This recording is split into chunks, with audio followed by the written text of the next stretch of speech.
Lá em 2025, a revista The Economist soltou aquela capa enigmática, sabe? Cheia de símbolos. Hoje a gente vai explorar uma análise fascinante que defende que essa capa não era só uma ilustração, mas sim um roteiro preciso para os eventos daquele ano, prevendo tudo com uma precisão que, olha, chega a ser assustadora. E é aí que a coisa fica séria. A grande questão que essa análise levanta é a seguinte: e se esses acontecimentos não foram por acaso? E se, na verdade, eles faziam parte de um roteiro muito bem planejado, que foi colocado ali, na cara de todo mundo, um ano antes de tudo acontecer? A primeira pista já está na própria estrutura da capa. A análise que a gente está seguindo aqui aponta que aquilo não é um calendário solar comum, de 12 meses. É um calendário lunar, com 13 períodos de 28 dias. Só essa escolha, por si só, já dá um tom bem mais sombrio, mais deliberado para tudo que vem a seguir. Então, bora começar a decifrar esse negócio. Nessa primeira parte, a gente vai ver como a estrutura e os símbolos iniciais, segundo a fonte, já estavam meio que preparando o terreno, sabe? Montando o palco para os eventos que chocaram o mundo ao longo do ano. Bem no topo da capa, o primeiro símbolo que a gente vê é Saturno. Em tradições mais esotéricas, Saturno representa o tempo, o controle, os ciclos que a gente não tem como escapar. A interpretação da fonte é que a presença dele ali funciona como um aviso. Olha, os eventos do ano não vão ser aleatórios. Vão ser parte de uma sequência muito bem orquestrada. Ok, agora é a hora em que a teoria encontra a realidade. Nessa sessão, a gente vai comparar os símbolos da capa com os eventos mundiais de 2025, exatamente como a nossa fonte descreve, e ver como as peças desse quebra-cabeça se encaixam. Começando por janeiro, o símbolo é Saturno sobre uma cidade soltando fumaça. A fonte liga isso direto àqueles incêndios devastadores em Los Angeles e aos grandes apagões que aconteceram naquele mês. A interpretação não é só de destruição, mas uma cidade literalmente apagada, vulnerável. Avançando para fevereiro, a capa mostra Xi Jinping cercado por códigos. A análise que a gente segue conecta isso ao momento em que a bolha da inteligência artificial estourou, simbolicamente. E a causa? Uma startup chinesa que ninguém conhecia, a DeepSeek, que desenvolveu uma IA de ponta usando só alguns milhões de dólares e uns chips que já eram considerados obsoletos. E o impacto disso foi um terremoto. O Ocidente tinha investido trilhões, partindo da ideia de que IA precisava de recursos gigantescos. A DeepSeek chegou para provar que essa narrativa era inflada, o que gerou um pânico nos mercados e fez bilhões de dólares simplesmente evaporarem. Foi um choque que a capa parecia já ter antecipado.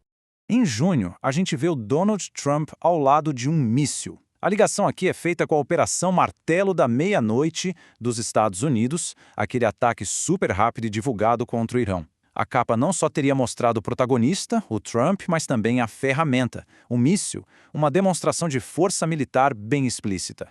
Em setembro, o símbolo é uma urna de voto partida. A fonte traça um paralelo direto com a revolta popular que aconteceu no Nepal.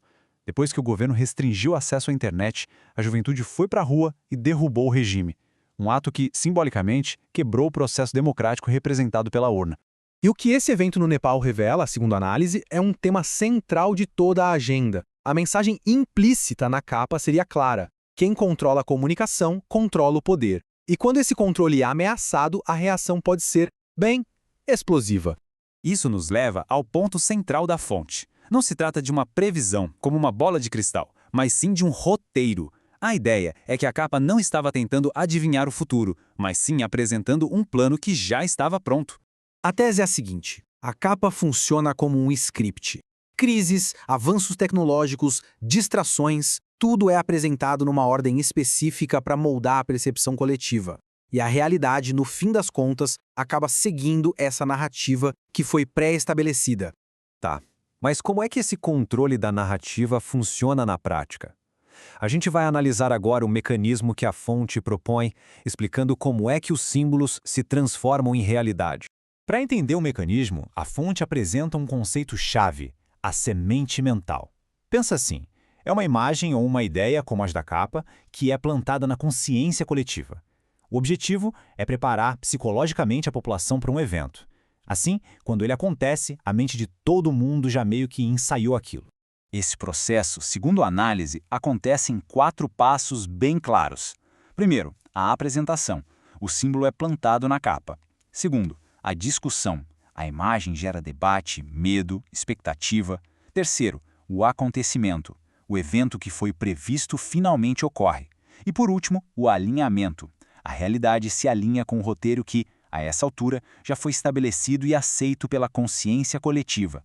E para reforçar esse padrão, a fonte aponta outras previsões que bateram certinho com os eventos. A seringa em abril coincidiu com novos medos sobre o H5N1, a imagem do Putin em maio com uma mudança na narrativa da guerra, a do Zelensky em agosto e com a ridicularização dele na mídia, e os símbolos de moedas em dezembro com a ascensão do yuan chinês. O padrão se repete.